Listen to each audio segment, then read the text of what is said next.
Thank you, sir. Okay, everybody. So you may remember this column. I'm sorry it's been so long. It gets kind of hectic around here, and this is after hour stuff for me. This is my own personal vehicle and kind of passion. My personal passion goes into these steering columns and brake kits and the trailing arm kits and all that stuff. So you remember the steering column tube, we kind of shortened it. We moved it down a couple of inches. We left enough sticking out for what we normally do. So what we're going to focus on today is the bearing. We're going to actually put the bearing in the bottom of the column. So I guess we'll get started. Here's a few of the things you'll need, like Scotch pad. For us guys in California, if you look at this, is the factory steering shaft. It still has raw metal. It's kind of sticky from the grease that was inside. We have a little bit of rust up here, but I'm sure you guys out east are going to have some issues. So I would normally do red Scotch pad to clean it up, and the bearing should fit. But you guys may have some more pitted and damaged steering shaft. This is a factory item from the 50s, so it is 70 years old. So in the wetter climates, it's probably going to be pretty crusty. So you are going to struggle a bit to get that bearing on. You may want to use like a, what is this, 120 grit. This is from my belt sander. I messed a belt up. So this comes in handy for cleaning up really pitted or really bad steering shafts. So you can put it in there and da-da-da. Little reamer for cleaning the inside of the tube. And a file. I'm going to use the file because not everybody has a hair compressor and a die grinder with a carbide bit. Some oil is your best friend. Anytime you're pressing or pushing anything into each other, oil is your best friend. Lube it up. So let's get started on the shaft. We'll grab the bearing, and it is kind of a snug fit. And if you feel it, it's all built up with nasty stuff on it. And you know what? That's the one thing I did forget to bring was brake clean. Brake clean kind of cleans that thick, goopy oil up pretty quickly. Alright,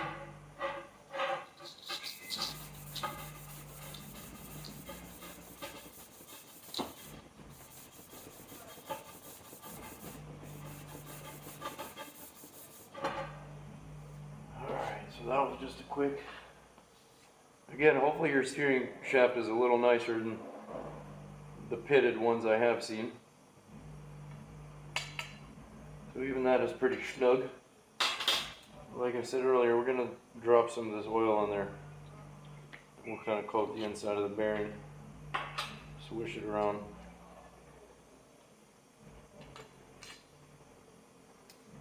So again, oil is your best friend. I was struggling a second ago. Now we're okay. Might as well coat the outside as well. Okay, so the bearing fits the inner shaft now. We'll kind of set that off to the side, and then we'll start playing with the tube. So again, this is a factory tube. I don't know if a lot of guys understand, but a factory tube starts as a flat piece of metal, and it gets rolled and it meets in the middle, and then they weld it all the way down. So there's a little seam in there, so you'll see the bearing doesn't want to drop in. I could probably smack it in, and I have done that before, and it does go in. But we're just going to real quick take a file, and actually these are cool tools. If you see them at Harbor Freight, grab yourself a set. You just kind of, and it takes the burr off the inside of the tube from your chop saw or your bandsaw or whatever you're using. It should even sneak up on the bearing. I'm going to kind of put it in. Again, I could smack that in pretty easily. I'm just going to hit that little weld seam real quick.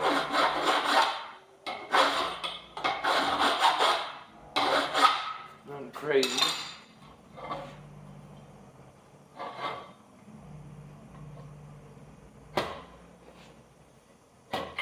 Ooh. It should start to kind of drop in.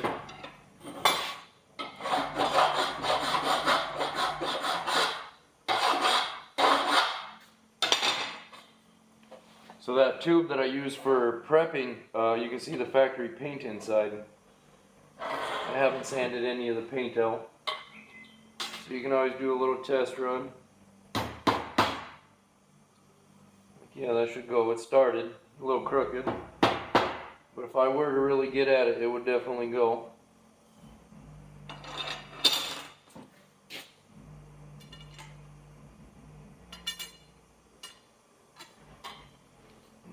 to get it out, so I'll use the shaft to get it out. So I'm going to clean that out. You should clean the inside of your tube, especially in the wetter climates. Maybe get in there and power wash it, or if you got a bunch of gunk in there. So I'm going to put some oil in here as well. So we should be ready to tap this in. So what I'm going to do is, the inner steering shaft is very important for alignment. I have made a couple of mistakes, and I have slid the steering shaft in. I'm sorry, I've pressed the bearing in without the inner shaft, and the bearing goes in slightly crooked, and then it's a nightmare to get this through.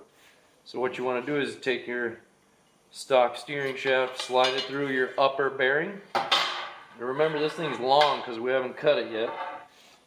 I just don't want the thing to fall out while I'm messing around with it and hit my toe or something. So I'm going to put a washer in the steering column nut back on to prevent it from coming out on me.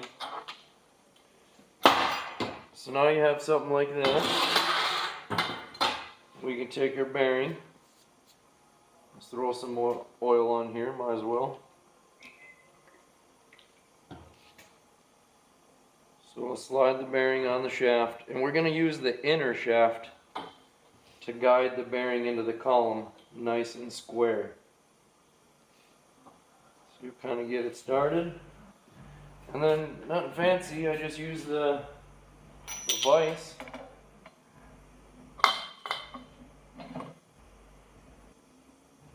You don't want to tighten it up where the shaft gets pinched. Then I kind of just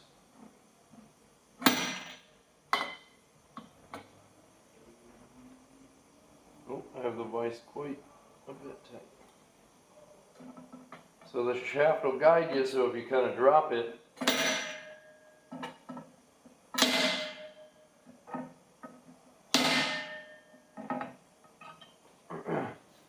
and you'll see it's going. It is going to be a little challenge. I got it going a little crooked there.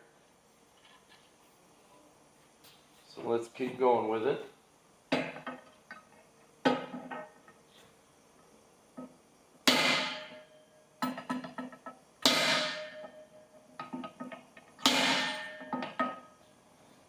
And I probably got another 1/8 of an inch to go.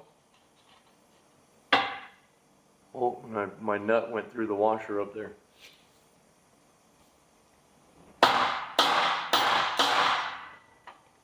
So I did not use the proper washer.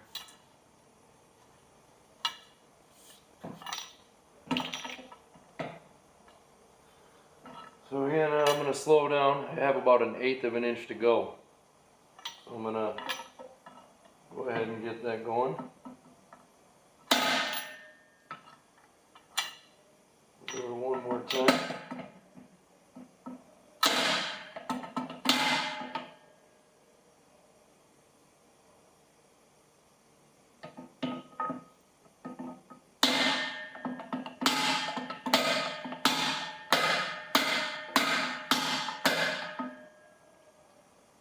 There, that's flush with it. You guys might think that's a little rough and ready. And maybe it is, I don't know. I've done a few of them this way, I haven't had any issue.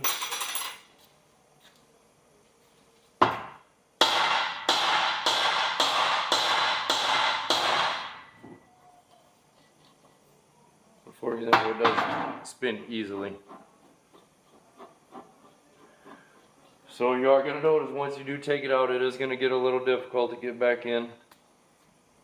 But you do want that inner shaft to guide it in and out. Maybe me banging it looks a little more drastic than it actually is. Maybe it makes the bearing looks like it goes in harder than it is, but it's not that bad. So now we have that done, I'm going to pull this out. Actually, we can leave that right in for now. I'm sorry, I'm not thinking. So there's kind of a column, and then we'll trim this later. Let's put it back in the car, and we're going to decide where our U-joint's going to go. Oh, I forgot the collar lock. We're going to put a collar lock on here in a certain spot, which is going to keep tension on the horn mechanism so the horn works. I don't think that bearing's ever coming out. So we're going to figure out where to trim the inner shaft after we get the column mounted. So check that out. Yeehaw. So they feel like when I did it, nice and smooth. Now this is with a crusty original. I believe that horn mechanism you can get from Chevs of the 40s. I want to say they're like 45 bucks. Comes with a new wire that comes out the column. Fish it through. So there you almost have a modern column that's ready to hook up to a rack and pinion. So I'm going to go ahead and throw it back in the car and we'll talk about the next step.